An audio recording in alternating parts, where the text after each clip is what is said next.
Je me présente Daniel Letemple, coordonnateur scientifique du CIRST, Centre interdisciplinaire de recherche sur la science et la technologie. On a le bonheur aujourd'hui d'accueillir pour une conférence Stéphanie Pache, qui est professeure au département de sociologie à l'UQAM. Stéphanie va nous présenter aujourd'hui la portion de ses recherches qui sont en lien avec les thématiques de recherche du CIRST. Elle nous a contactés pour manifester son intérêt pour les travaux qui sont faits au CIRST. Et puis on s'est dit, tiens, on va l'inviter à faire une conférence pour qu'elle nous présente ce qu'elle fait, ses recherches, et voir si ça correspond bien à nos champs d'intérêt et à ceux de nos membres, et qui sait, peut-être initier des collaborations. Et donc, je vous annonce tout de suite que la conférence sera enregistrée pour permettre à tous ceux qui voudraient la consulter a posteriori de pouvoir le faire. Elle se trouvera sur notre chaîne YouTube, je crois. Hélène aura les détails au moment opportun. Je vous présente notre conférencière. Donc, je l'ai dit, elle est professeure au département de sociologie de l'Université du Québec à Montréal. Elle fait des recherches sur les enjeux sociaux et politiques de la santé mentale. Elle a rédigé une thèse sur l'histoire de la psychologie féministe nord-américaine. Il fait un séjour postdoctoral au département d'histoire des sciences à Harvard et à l'université Vanderbilt, des recherches sur le recadrage des violences interpersonnelles comme problème de santé publique aux États-Unis. Donc, Stéphanie va nous faire une conférence de je ne sais pas combien de temps. Tu avais prévu exactement 30-40 minutes ou quelque chose comme ça, une quarantaine de minutes. On m'a dit 40 minutes, oui. Voilà, une quarantaine de minutes, et il y aura du temps après pour quelques questions là, pour compléter l'heure qui nous est impartie aujourd'hui pour cette activité du CIRST. Donc, je souhaite une bonne conférence à tous et à toutes. Si vous avez des questions, vous pouvez les inscrire dans le chat. On les formulera à la période de questions. Sinon, au moment où on prendra les questions là, en direct, vous pourrez aussi utiliser les boutons que vous connaissez bien maintenant pour ce faire. Donc, voilà, je laisse la parole à Stéphanie Pache. Bon, merci. Bonjour à tous, peut-être connus et aux autres. Effectivement, donc j'ai été invitée ici à présenter mes recherches. Alors, pas toutes mes recherches, mais en même temps, donc plutôt un programme et une démarche que des résultats, par exemple, plus précis. En tout cas, c'est comme ça que j'ai compris l'invitation. Et donc, je vais faire une présentation qui sera peut-être un peu rapide, parce que je vais devoir survoler 2-3 choses pour vous donner une idée de ce que je fais comme chercheuse dans ce domaine-là. Donc, je vais peut-être essayer de calibrer, c'était mon projet d'essayer de calibrer sur un peu plus court que 40 minutes pour un peu plus de questions, pour discuter avec vous peut-être les points qui vous intéressent le plus dans ce parcours que je vais vous proposer aujourd'hui. Donc, je vais commencer par partager. J'ai préparé un petit PowerPoint. Donc là, donc l'idée de ma présentation aujourd'hui, c'est à partir de mon propre parcours professionnel et scientifique, donc de mes recherches, de vous présenter une forme de réquisitoire pour l'inclusion de l'étude de la psychologie dans les études sociales des sciences, donc Science Studies en anglais, c'est pas que la psychologie n'est pas nécessairement présente dans ce champ-là, mais elle est souvent traitée justement comme un sous-champ à part et avec des problèmes, je dirais, ou des impensés qui me sembleraient importants, au contraire, d'intégrer, de visibiliser dans ce sous-champ-là. Donc, je vais déjà me présenter un peu plus longuement. Donc, effectivement, je suis professeure de sociologie du genre et des sexualités, c'est l'intitulé de mon poste au département de sociologie de l'UQAM. Mais ma première formation que j'ai effectuée en Suisse, à Lausanne, est médecin. Donc, j'ai fait des études de médecine et j'ai eu une pratique clinique comme interne pendant 6 ans en psychiatrie et en médecine générale. Et donc, j'ai aussi une formation en psychothérapie d'orientation systémique.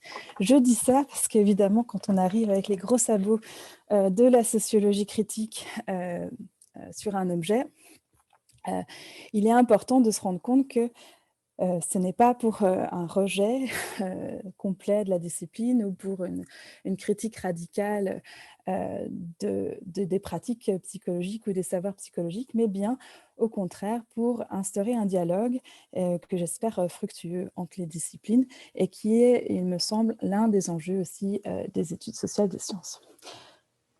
Oups. Voilà.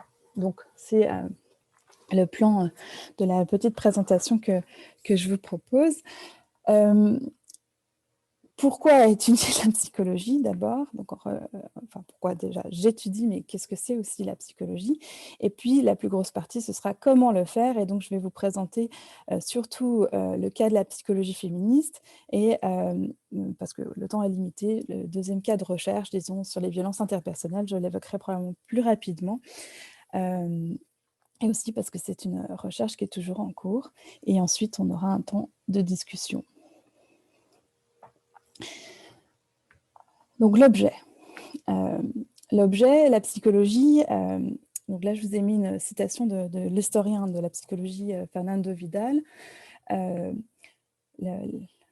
La psychologie, donc, selon cette définition, mais parce que, comme historien, historienne, sociologue, on a bien de la peine à avoir une définition substantive donc, de la psychologie. Qu'est-ce que c'est, qu'est-ce que serait la discipline en termes de contenu, en termes de démarche? Il n'y a pas de spécificité, si on veut, de la psychologie scientifique. Et donc, la définition fonctionnelle, je dirais, de Vidal, qui est en fait celle de Canguilhem, et donc la psychologie est ce que font les psychologues. Donc, c'est une définition un peu tautologique, mais qui ramène finalement la question de la définition aux personnes qui la réclament, donc les psychologues, et à la question de la création d'un champ scientifique, d'institutions de formation et de recherche, et donc finalement au contexte social de production de la psychologie, évidemment.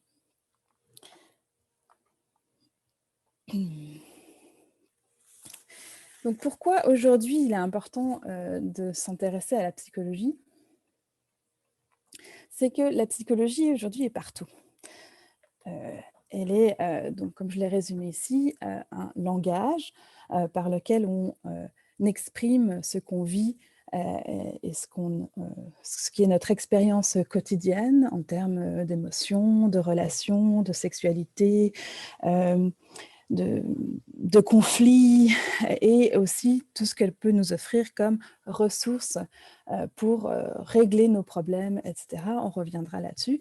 Et donc, comme autre catégorie, ce qui concerne peut-être plus spécifiquement un centre sur les sciences, la psychologie comme expertise et donc comme un discours qui vient aussi structurer de plus en plus l'action publique et l'action des institutions. Là, je vous ai mis une citation du sociologue Alain Ehrenberg, qui a passablement étudié la question de la santé mentale, mais justement pas d'un point de vue, je dirais, d'études sociales des sciences, puisqu'il il est spécialiste de la sociologie de la santé mentale, mais c'est toujours tenu à l'écart, finalement, de la discussion du contenu de la psychologie, de la santé mentale, de la psychanalyse en particulier, qui est très présente comme appareil théorique dans le champ qu'il étudie, c'est-à-dire la France, mais qui a quand même fait une analyse de la façon dont justement ce discours est devenu un langage pour exprimer des choses. Donc ici, comment apprendrions-nous que souffrir, c'est ceci ou cela, si nous n'avions pas les mots pour le dire? Et donc ce langage, dans son livre qui était là sur la dépression, donc le langage par exemple ici de la dépression, comme quelque chose qui nous permet de communiquer une expérience et donc qui est devenu une catégorie de sens commun. Et puis, nous avons des usages experts et des usages pour dire ce qui nous arrive de la psychologie. Là, je vous ai mis le document que nous a envoyé notre employeur à l'UQAM sur les effets de la pandémie et les difficultés psychologiques que nous devrions observer parmi nos collègues et signaler. Et juste pour, parce que vous avez dû le recevoir et que, pour signaler comment cela intervient vraiment au quotidien comme discours, donc c'est le discours de la détresse, etc., dans un contexte qu'on connaît bien, la pandémie, qu'il ne s'agit pas de nier donc ces effets-là et ces phénomènes qui sont décrits ainsi, mais de comprendre ce que ça veut dire, quel rôle cela joue, quels effets organisationnels et politiques ce type de compréhension de la situation nous offre, et qu'est-ce que cela veut dire aussi que l'employeur nous propose cette surveillance psychologique mutuelle. Je ne vais pas m'attarder là-dessus, c'était juste pour un exemple. Mais ce sur quoi je vais développer ces questions, c'est sur la psychologie féministe, donc, que j'ai étudiée, qui s'est développée aux États-Unis. Et là, je vous ai mis, je l'ai volontairement mis ici pour que ce soit en parallèle avec le précédent, une publicité donc pour un antidépresseur, le Nardil, qui faisait bondir les féministes de l'époque. Donc on est dans les années, je n'ai pas noté l'année, mais dans les années 50, si je me souviens bien de la date, avec cette image donc de la femme au foyer déprimée qui ne fait plus son travail domestique, avec des casseroles qui s'entassent derrière, et puis le texte qui nous dit que son mari a beau être sympathique, elle est dépassée, quoi. Et donc le diagnostic de dépression ménopausale et le traitement qui est proposé. Ce genre de phénomène, c'est ce qui a fait bondir les féministes états-uniennes dans les années 60 et 70. Et donc là, je vous ai mis deux ouvrages, un qui est très connu, donc celui de Betty Friedan, The Feminine Mystic, et puis un qui est peut-être un peu moins connu, de la psychologue Paula Kaplan, They Say You're Crazy, comme illustration du type de critique que ces psychologues féministes vont développer à cette époque-là.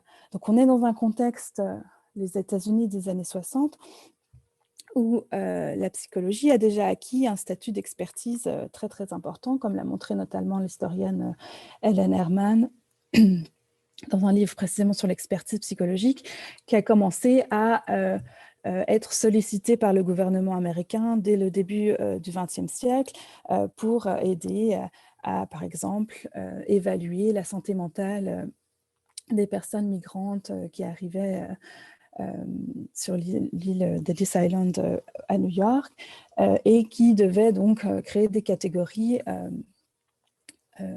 administratives de permis d'entrée aux États-Unis. Et puis ensuite, un gros développement de la psychologie et de l'expertise va se faire dans ces usages pour l'armée américaine et l'évaluation de la santé mentale des soldats en particulier, qui va être diffusée à large échelle.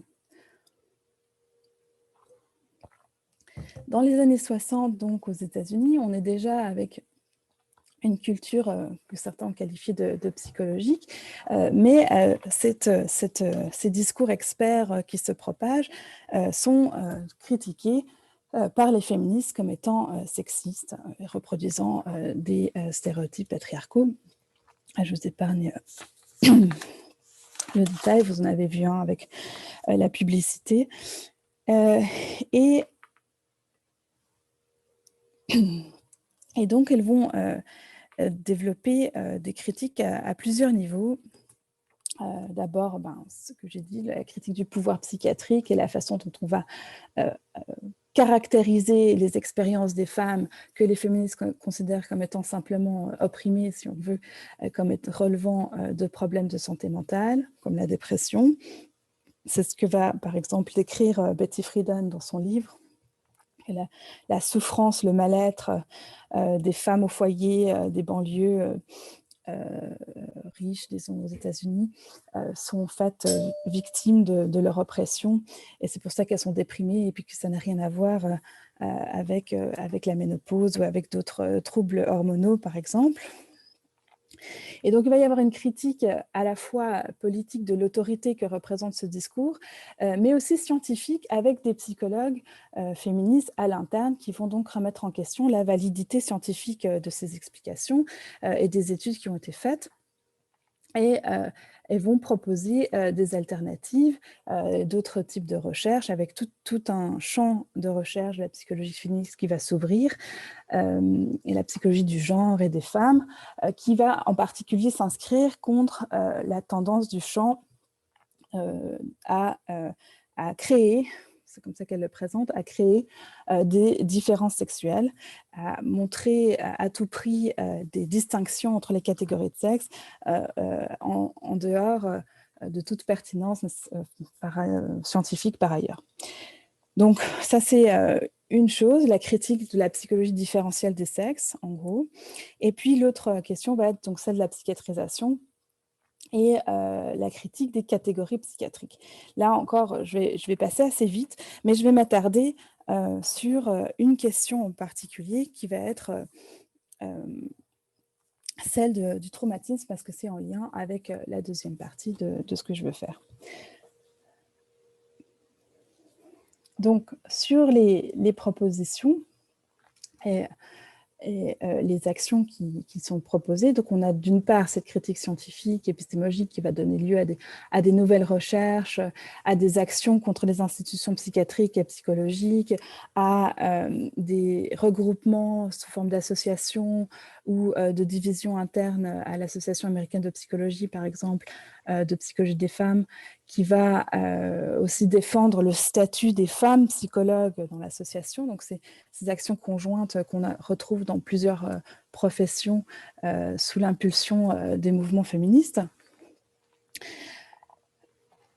Et puis, on va avoir par ailleurs une critique de la prise en charge thérapeutique et du dispositif de psychothérapie, qui est en particulier modélisé à cette époque-là par la psychanalyse, mais pas que. On est déjà dans les années 70, à un moment où la psychologie humaniste est passablement développée aux États-Unis.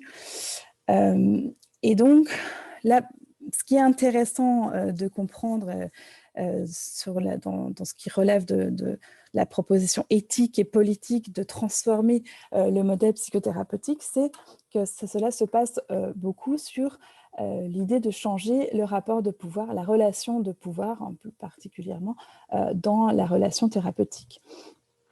Et ce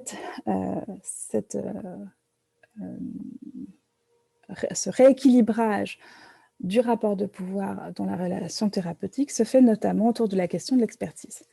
Et donc, de savoir qui détient les savoirs dans la thérapie, qui donne un diagnostic ou n'en donne pas, justement. Ça va être tout l'enjeu de créer un espace de pratique thérapeutique qui soit plus égalitaire, plus démocratique et qui, justement, permette la discussion des savoirs produits dans le champ académique, scientifique reconnu.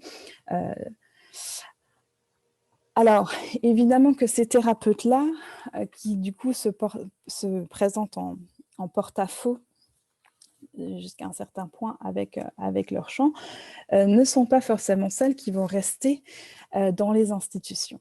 D'où mon troisième point sur la question de l'institutionnalisation de la spécialisation, puisqu'on va déjà avoir au sein même de cette marge que représente la psychologie féministe des courants extrêmement diversifiés qui vont aller donc de la critique la plus radicale, anti-institutionnelle, on va dire, anti-diagnostique, et puis remise en question des savoirs expérimentaux, traditionnels, et en particulier des catégories qui ont émergé plutôt de la psychiatrie,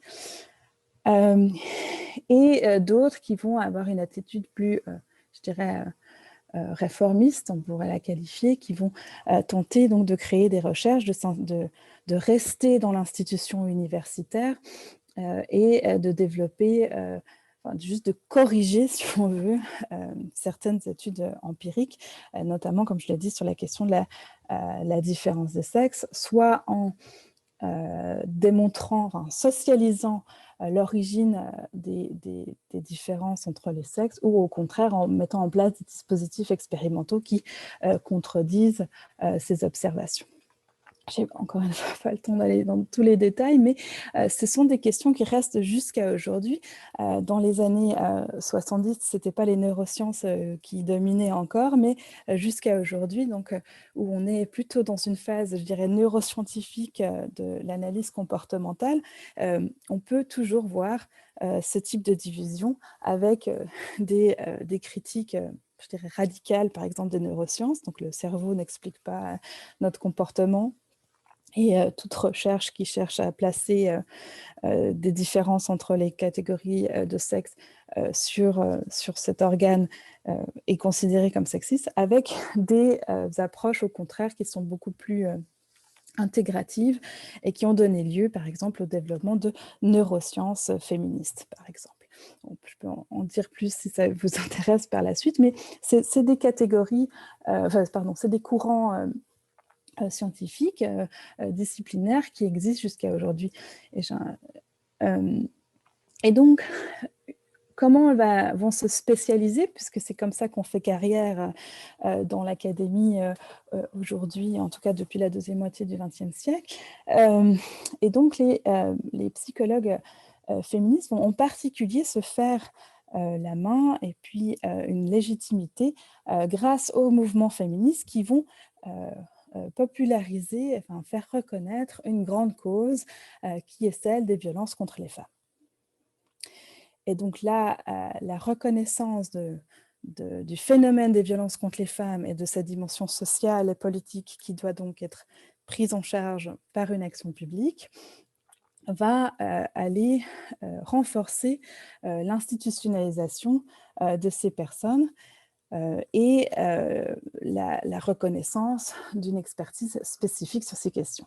Et donc c'est là où je vais plus précisément à ce que j'ai évoqué avant, qui était la question du traumatisme.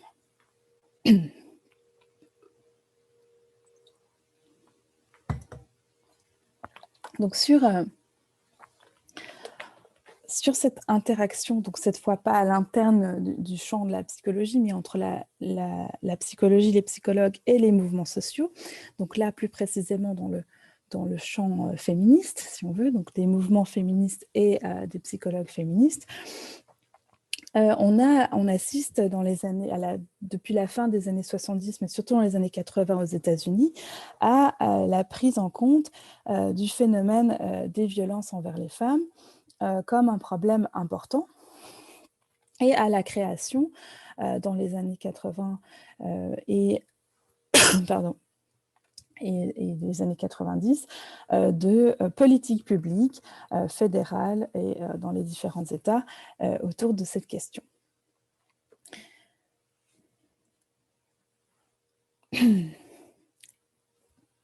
Et donc, ce qui est intéressant de voir, c'est que si les féministes dans l'ensemble ont été très critiques des catégories diagnostiques psychiatriques, en particulier du DSM, dont plusieurs ont été combattus, par exemple, et qu'il y a eu des interactions parfois assez houleuses entre certaines personnes, notamment Paula Kaplan, que j'ai cité avant, et les rédacteurs du manuel psychiatrique américain, donc le DSM. Une catégorie va toujours être défendue, c'est celle du syndrome de stress post-traumatique et donc de la reconnaissance du traumatisme, mais pas de n'importe quel traumatisme. Donc le modèle du DSM qui est reconnu et qui fait foi aujourd'hui, c'est donc cette définition du traumatisme qui fait que tout le monde peut être traumatisé si on est soumis à une situation extraordinaire qui menace notre intégrité physique ou psychique.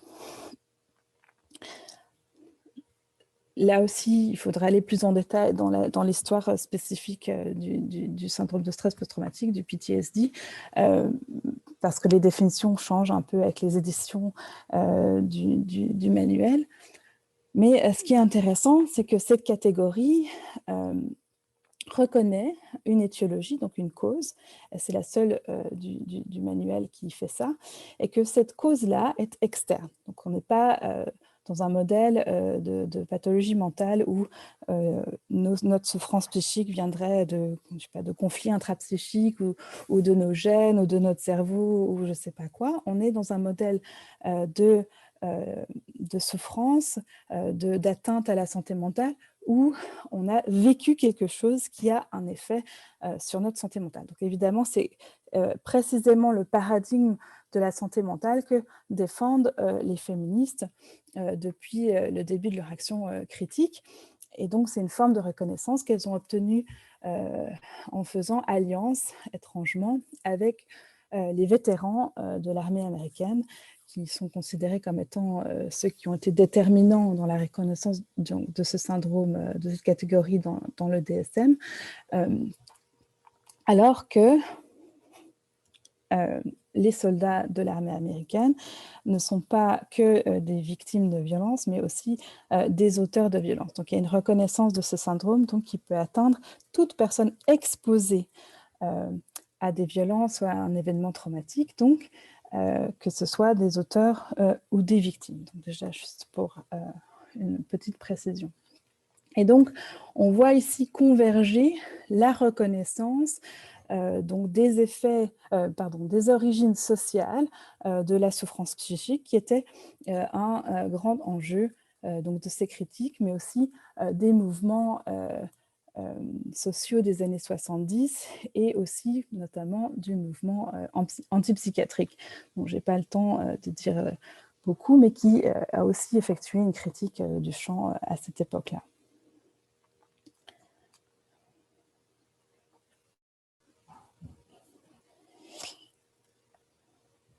Et ouais, je crois que si je vérifiais juste ma prochaine diapo. Oui. Donc, on va retrouver donc des tensions entre ces deux corps, donc les psychologues, féministes ou non, et les militantes féministes, avec, comme à l'interne de la psychologie, des courants, disons, divergents dans les mouvements féministes, dont certains condamnent toute approche psychologique comme étant dépolitisante parce qu'elle se focalise sur l'individu, son expérience, et pas sur les déterminants sociaux, si on veut, et sur les rapports de pouvoir en particulier. Mais finalement, on peut dire que cette transformation des catégories psychiatriques et en particulier de la popularisation du concept de traumatisme va gagner, en guillemets, je vais un peu revenir là-dessus. Mais si on regarde l'action spécifique des psychologues féministes, il me semble aussi important de rappeler qu'on est dans un paradigme qui n'est pas le même que celui de l'action politique, je dirais, dans la société en général, puisqu'on a des psychologues qui, à l'interne de leur champ, ont fait un travail de révision épistémologique, de politisation justement des catégories utilisées, en particulier des normes de santé mentale, notamment avec ce qu'elle voit comme un gain, donc l'acquisition, l'acceptation du traumatisme, du PTSD, du syndrome de stress post-traumatique. Donc, elles ont participé à une politisation de leur champ, qui n'est évidemment pas la même chose que ce que certaines féministes leur reprochent par ailleurs, qui est de psychologiser l'action politique. Donc, c'est important de distinguer aussi ces champs d'action et les responsabilités et les objectifs, en fait, de ces différents acteurs et actrices.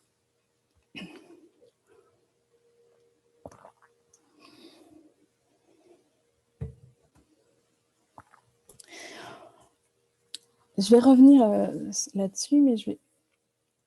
Donc, une des conséquences de leur succès fait qu'effectivement, la reconnaissance du trauma s'est tellement diffusé qu'on a des champs, c'est un important champ de recherche.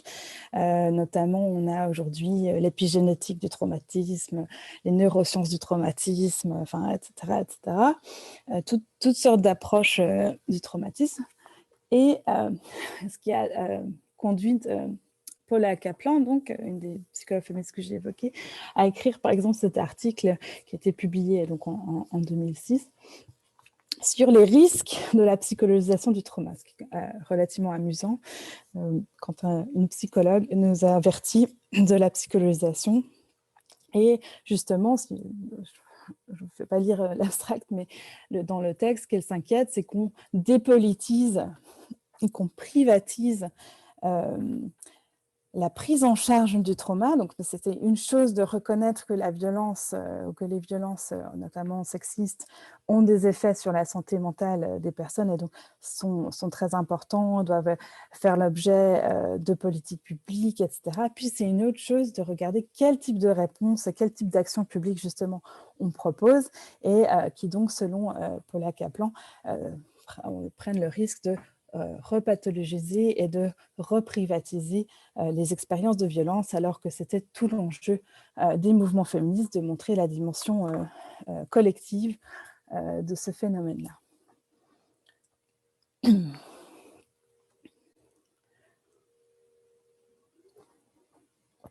Donc, à la suite de ce travail qui avait plusieurs volets sur l'histoire de la psychologie féministe, j'ai décidé de prendre un de ces volets, mais de développer d'une façon plus globale, qui est celui donc des violences interpersonnelles.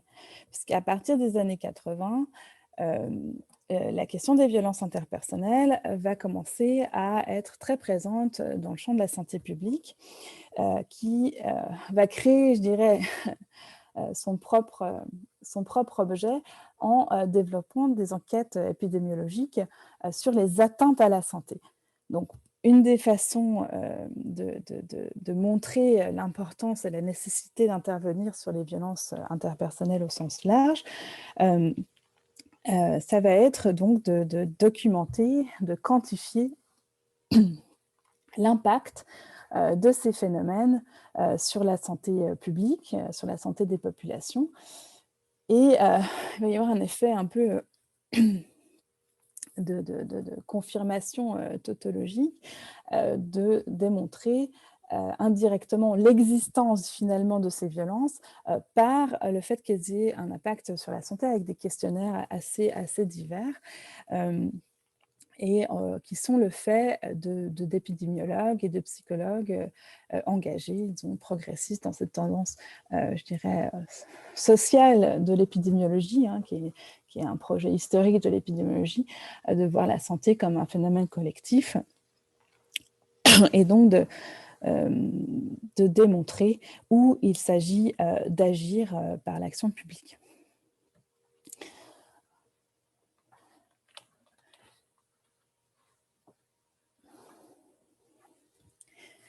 Et donc, dans une première partie de mon travail, il me semblait intéressant de réfléchir à comment les violences, notamment les violences envers les femmes, sont devenues un problème de santé, avec l'hypothèse qui est vérifiable dans la littérature, qu'on n'a pas découvert qu'il existait des violences envers les femmes dans les années 70 ou les suivantes ou aujourd'hui, mais qu'on n'y a pas accordé la même importance ou qu'on n'a pas compris évidemment le phénomène de la même façon à toutes les époques, ce qui est effectivement le cas. Et donc, je vous épargne, si on veut, cette généalogie que j'ai faite dans une publication, mais il me semble qu'il est important de se rendre compte que l'idée de comprendre la violence comme étant dommageable, comme étant un dommage, un tort fait à quelqu'un, est tout à fait à historiciser, que c'est pas nécessairement, ça n'a pas toujours été le cas. On a pensé la violence plutôt comme un comportement excessif, comme un comportement déviant, etc. Et que c'est quand même spécifique à la reconnaissance, je dirais, du statut de victime et des impacts de l'oppression sur la santé, qui est une opération qui a été faite justement par des scientifiques engagés dans les mouvements sociaux, qu'on a transformé cette idée de la violence comme étant ce qui nous fait du tort, qui atteint notre santé, en particulier notre santé mentale. Néanmoins, ce n'est pas un lien direct avec ces mouvements sociaux. Et là, j'en profite pour donner une autre précision justement sur la forme de la critique politique qu'avaient les mouvements antipsychiatriques ou les mouvements féministes sur la psychiatrisation ou contre le pouvoir psychiatrique, comme on disait. Il s'agissait davantage de montrer que si on était fou, c'est parce que la société était folle, si je puis dire. Si les femmes souffraient, c'est parce qu'on les traitait mal. Et que c'était un signe qui devait encourager l'action de changement et la mobilisation, mais que mettre fin à cette souffrance, mettre fin à toute souffrance, n'était pas un objectif politique en tant que tel.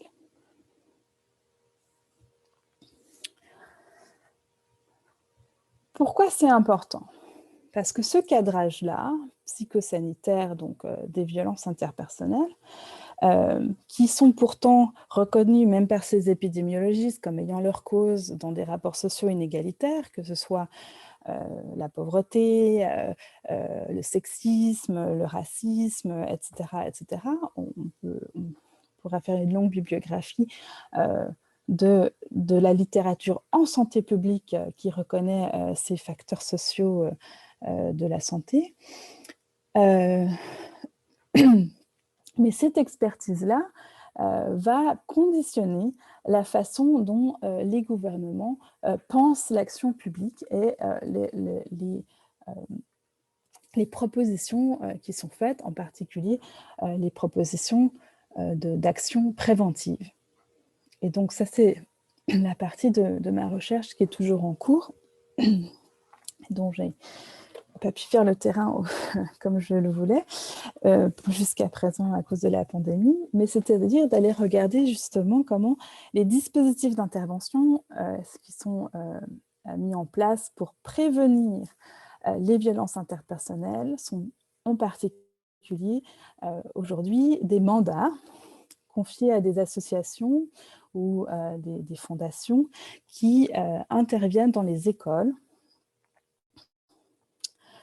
pour offrir des ressources, des outils, on va dire, de communication non violente, des outils de discussion pour comprendre ce qu'est la violence interpersonnelle, pour comprendre comment on peut faire du mal à quelqu'un ou faire souffrir quelqu'un et comment prévenir ça, mais aussi pour renforcer, par exemple, pour ce qui est de la violence sexuelle, la demande de consentement et l'expression du non-consentement en particulier pour prévenir les violences sexuelles.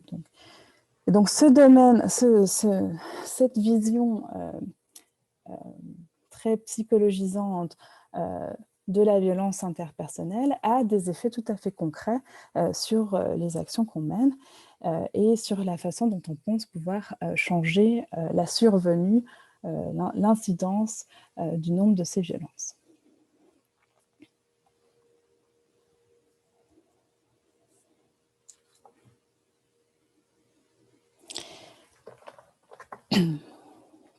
Donc ça a des effets tout à fait clairs dans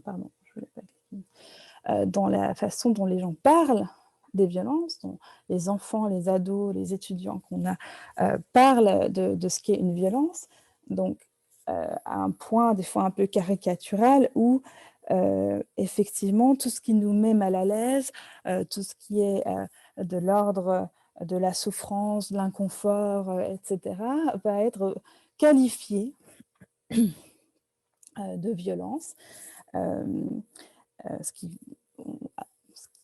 qui correspond à l'approche, à la définition psychologique, puisque effectivement c'est une expérience subjective, la violence, elle est reconnue comme telle, et en plus, elle est quand même requalifiée comme étant le fait de rapports de pouvoir malgré tout, malgré ce cadrage psychologique. Donc, on se retrouve un peu dans un discours un peu enfermant, si je puis le dire, où ce qui devait être la mise en évidence des liens, je dirais, entre l'individuel et le collectif, le personnel et politique, donc le fameux slogan féministe, qui devait montrer comment l'expérience individuelle est structurée, mise en sens par des rapports de pouvoir collectifs, ça vient réduit à l'inverse. On sait, le politique est personnel, pratiquement.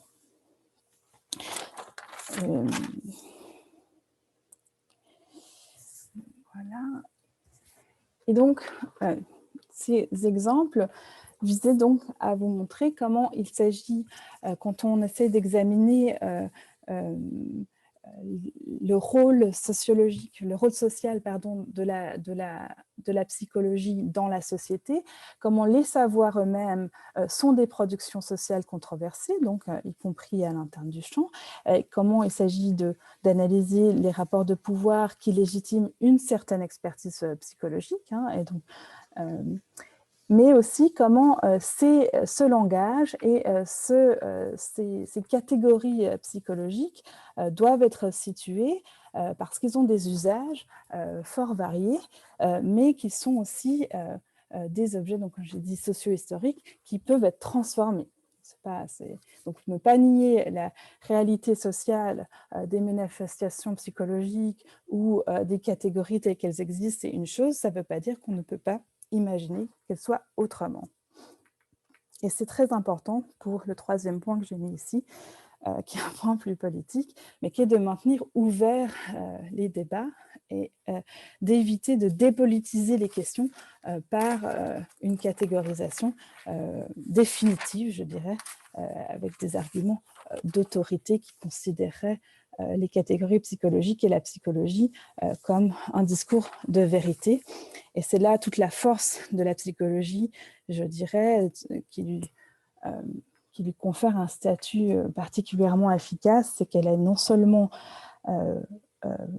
une science qui nous dit ce qui est vrai, mais elle a aussi une expertise politique, une autorité sociale qui lui permet de nous dire ce qui est bon pour nous. Et c'est ça où c'est peut-être le plus intéressant de conjuguer des approches dans une perspective d'analytique de cette expertise-là. Voilà, je vais m'arrêter là. Pile poil sur le temps, c'est parfait. Merci beaucoup pour cette présentation riche en hypothèses et avenues à explorer. Je vais tout de suite laisser la parole à tous ceux et toutes celles qui sont présents et présentes ici. Si vous avez des questions ou des commentaires à formuler pour notre conférencière, je ne doute pas qu'elle sera heureuse de discuter avec vous.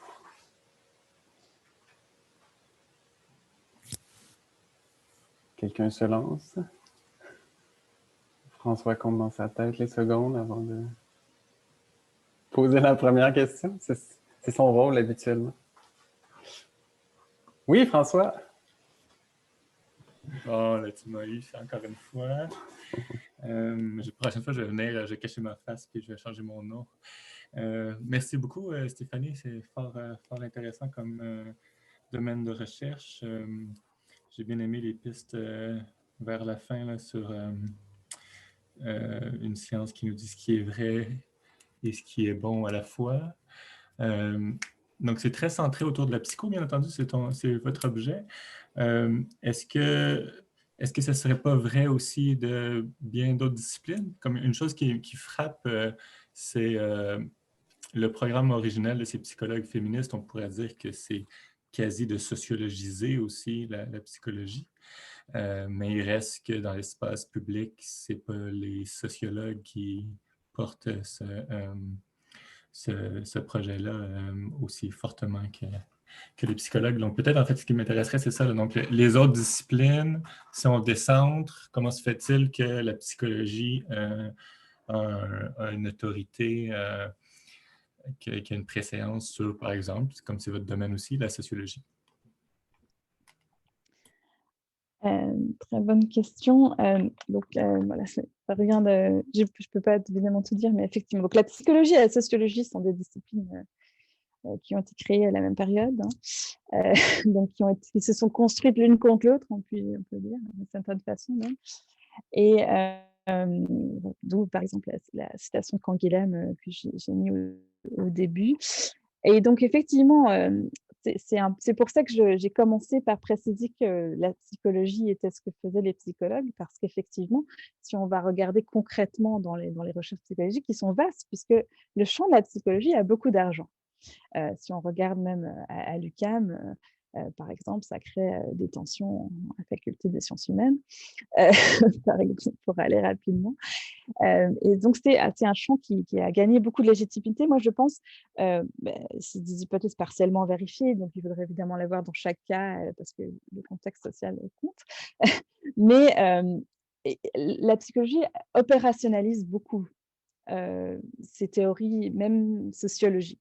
C'est pour ça, quand dans le champ des violences, une des sources de l'efficacité, c'est qu'on peut aller expliquer que les violences sexistes, c'est le fait des rapports sociaux de sexe. Et puis ensuite, ben voilà, c'est ce que font les sociologues féministes. Et puis ensuite, on me dit, oui, mais alors on va faire quoi? Parce que sans changer les rapports sociaux de sexe, on n'est pas tous d'accord de comment ça se passe, comment ça se fait. Ça. Par contre, de dire, bon, ça a des effets sur la santé mentale de quelqu'un, et puis peut-être que par une approche psychoéducative, on arrive à prévenir 2-3 choses, faisons des ateliers sur le consentement. Ben évidemment qu'il y a un aspect, je dirais, plus facile, entre guillemets. Après, je ne veux pas caricaturer parce que justement, il y a des critiques de psychologues féministes sur le consentement, par exemple. Et donc, c'est tout ça. C'était plutôt l'idée justement d'essayer de montrer l'épaisseur des tensions et des divergences pour revendiquer la nécessité de prendre tout ça ensemble. Parce que moi, mon expérience, c'est que c'est pas que je ne peux pas avoir de dialogue avec les gens, mais c'est que c'est souvent découpé. C'est-à-dire, c'est l'histoire de la psychologie d'un côté, la sociologie de la santé mentale de l'autre, les études sur le genre d'un autre côté, etc., etc. Et qu'on se retrouve assez peu avec des espaces ou des travaux qui mettent tout ça ensemble. Je n'ai pas exactement répondu à la question parce qu'il y a c'est une vraie question qui demanderait à être déterminée plus contextuellement, disons. Ça te va, François? Yves Gingras a demandé la parole. Bonjour, je vous remercie de votre exposé. Dans le titre et dans votre préambule, vous avez mentionné au fond que votre programme, c'est une idée de dire, bon, on va analyser la psychologie, il y a plein de travaux sur l'histoire de la psychologie, etc.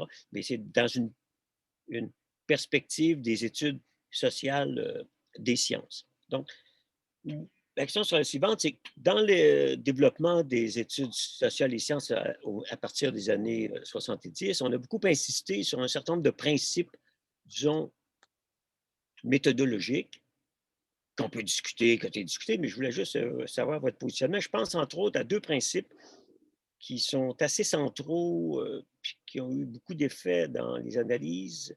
C'est le principe de symétrie et surtout, je dirais aussi, le principe d'impartialité. Or, on sait qu'il est beaucoup plus facile d'appliquer le principe d'impartialité sur ce que j'appelle des objets froids. Hein, si on étudie une controverse sur les quarks, au fond, on s'en calisse qu'on dise que c'est bon, c'est pas bon. Quand on a des objets chauds, soit des controverses historiographiques, mémorielles, l'analyse impartiale est plus difficile à faire et 2, encore plus difficile à faire comprendre. Parce que si on énonce un énoncé, tout de suite, on va dire « Ah, c'est sexiste ou c'est pas gentil. » ou on va dire « Non, mais c'est parce que je t'ai juste donné des données. » Et après, tu en fais bien qu'est-ce que tu veux, tu feras révolution tu mets avec, mais moi, je m'en fous, je t'explique la mécanique. Par exemple, quand vous avez dit l'usage du langage, effectivement, il y a toute une rhétorique où il suffit de dire, par exemple, que c'est un trauma. Mais là, les psychologues, si tout est trauma, ils ont d'ouvrages en masse, puis l'UQAM va embaucher plein de psychologues pour les étudiants qui, dans mon cours, disent « ben là, j'ai un gars m'a traumatisé ». Mais on peut analyser ça objectivement, sans dire « t'as tort », comme vous dites, on n'a pas à savoir qui a raison dans cette affaire-là, parce que sinon, ça veut dire que vous êtes Dieu qui dit « hey, voici ce qui est bien ». Donc, vous, sur le principe, en gros, symétrie, si vous voulez, mais surtout d'impartialité, étant donné que votre objet, en gros, c'est un objet chaud.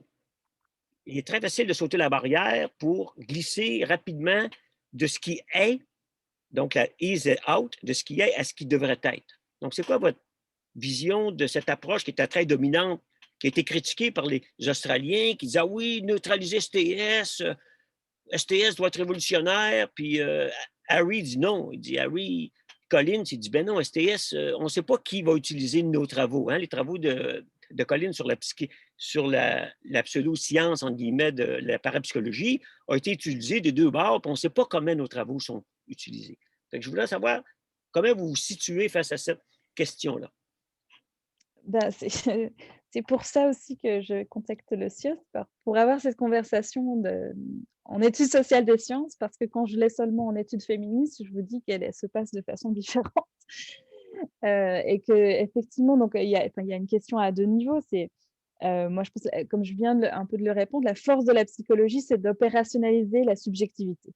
Donc, c'est une forme d'objectivation par la forme, comme ça, de la psychologie. Et je pense que ça, on doit le dire en tant que sociologue des sciences, si on veut, d'observer comment se produit, se légitime la connaissance.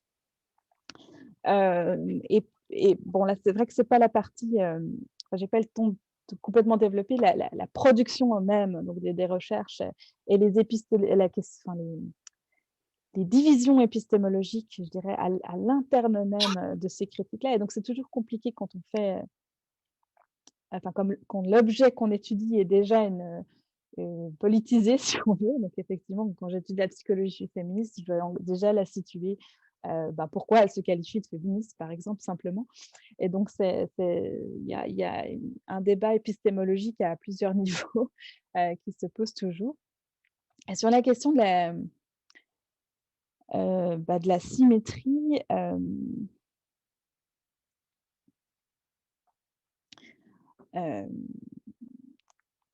moi, comme chercheuse, disons, je suis souvent en dialogue avec des psychologues, par exemple. Donc, donc j'essaie de comprendre, j'ai une approche compréhensive justement de ces démarches-là. Et donc moi-même, je trouve que c'est important de produire des connaissances qui soient justement utilisables pour différents, que je ne préjuge pas des usages, je peux dire, voilà, des connaissances que je produis.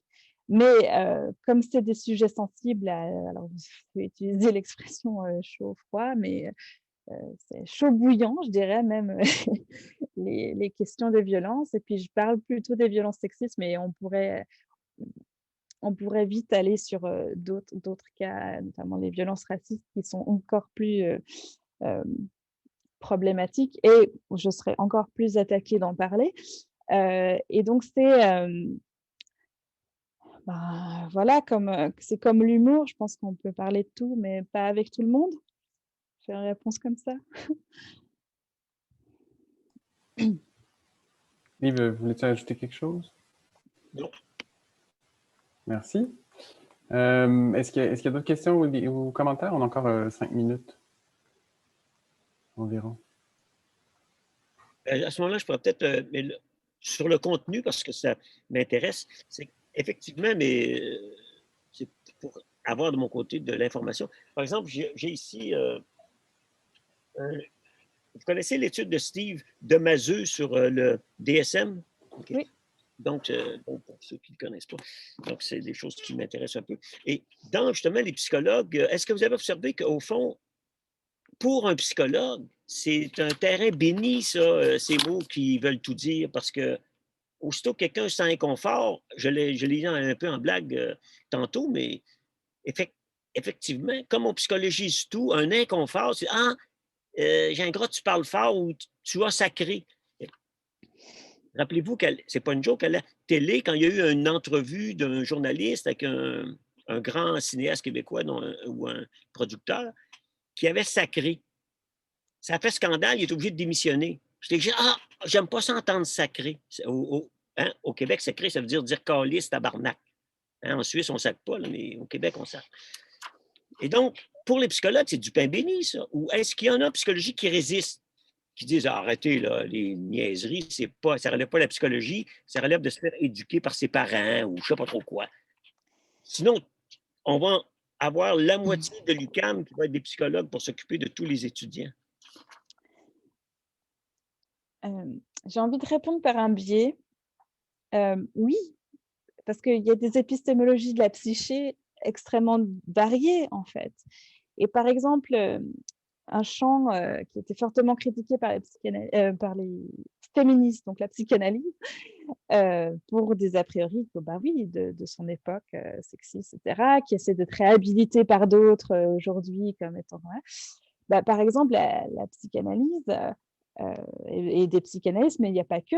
Et puis, en général, les thérapeutes sont un peu plus ouverts parce qu'on sait bien, quand on fait de la thérapie, que les individus sont quand même des individus, que la façon dont ils vivent les choses dépend d'une histoire, d'un contexte, du sens, disons, qu'ils donnent, et que ce sens-là n'est jamais absolu, enfin, n'est pas donné dans l'absolu, donc elle se construit, justement. Et que tout le but de la thérapie, quels que soient les modèles, c'est un changement, c'est une transformation du sens, une transformation de son expérience, etc. Et donc, il y a un vrai désaccord, je dirais, entre une approche expérimentale universalisante, etc., et puis une approche, je dirais, humaniste thérapeutique, pour la qualifier de façon un peu générale, qui justement prend ce qu'il y a, mais pour imaginer autre chose. Donc pour moi, c'est la pensée du possible qui diffère complètement. Et donc, c'est une chose de faire une photo. C'est pour ça que ce n'est pas nécessairement que l'expérimental est faux, hein, mais c'est une chose de faire une photo, et puis c'est une autre de dire ce qui est possible. Et puis c'est là ce que j'essaie de pointer entre que l'expertise psychologique nous dit non seulement ce qui est vrai, mais ce qui est bon. Et c'est là où je pense qu'ils dépassent leur capacité épistémologique, en fait, simplement, c'est dans la prédiction et la prescription qui est extrêmement problématique. Est-ce que j'ai répondu? Oui. Ça va, ça va. Je vais laisser la parole pour une dernière question à Joanne Quinton qui a levé la main. Oui, bonjour. Merci pour votre présentation. Je me demandais par rapport à... Je trouvais ça intéressant au départ, vous avez mentionné qu'il y a des comportements psychologiques qui s'institutionnalisaient. Donc, je voulais savoir dans vos recherches éventuelles, est-ce que, bon là, vous vous intéressez beaucoup aux violences comme telles, mais est-ce que vous êtes intéressé par d'autres types de comportements? Moi, je pense notamment à la gestion de l'innovation, qui est mon champ. Et bon, dans le contexte, par exemple, de l'innovation ouverte, il n'y a pas une grande ouverture de la part des petites entreprises à participer à l'innovation ouverte, c'est surtout la grande. Et il y a vraiment une résistance par rapport à ça. Fait que je me demandais si c'est des choses qui pouvaient vous intéresser en termes de comportements psychologiques qui se mettaient en place, puis une certaine frilosité, par exemple, ou qui est assez commune à l'ensemble des chercheurs dans les plus petites entreprises. Enfin, je voulais voir, parce qu'en sciences et technologies, voir si c'est quelque chose qui vous intéressait. Moi, je me placerais, disons, à mon niveau, à ma perspective, plutôt de comprendre ce que ça veut dire l'analyse, vous parlez de comportement psychologique, de comprendre ce que ça veut dire. Et puis, c'est vrai que ça revient à la question des disciplines, en fait. C'est-à-dire, il n'y a pas d'objet différent entre la sociologie et la psychologie, en fait. Les objets, au sens général, en termes de phénomènes, ils peuvent être tout à fait similaires. Et donc, on est plutôt dans une théorie sociale qui peut ou ne peut pas être divergente. Et c'est là qui est tout à fait intéressant. Et donc, dans le cas précis que vous dites, déjà, je ne connais absolument pas ce domaine, donc je ne pourrais pas vous répondre de façon précise, mais ce qui serait intéressant, ce serait de voir,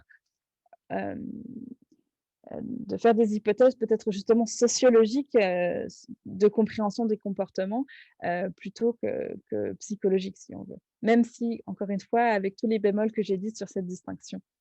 Ouais. Merci beaucoup. Je dois arrêter la conversation ici. L'heure qui nous était impartie est terminée. Je remercie Stéphanie Pache pour sa conférence. J'espère que vous aurez trouvé matière à réflexion.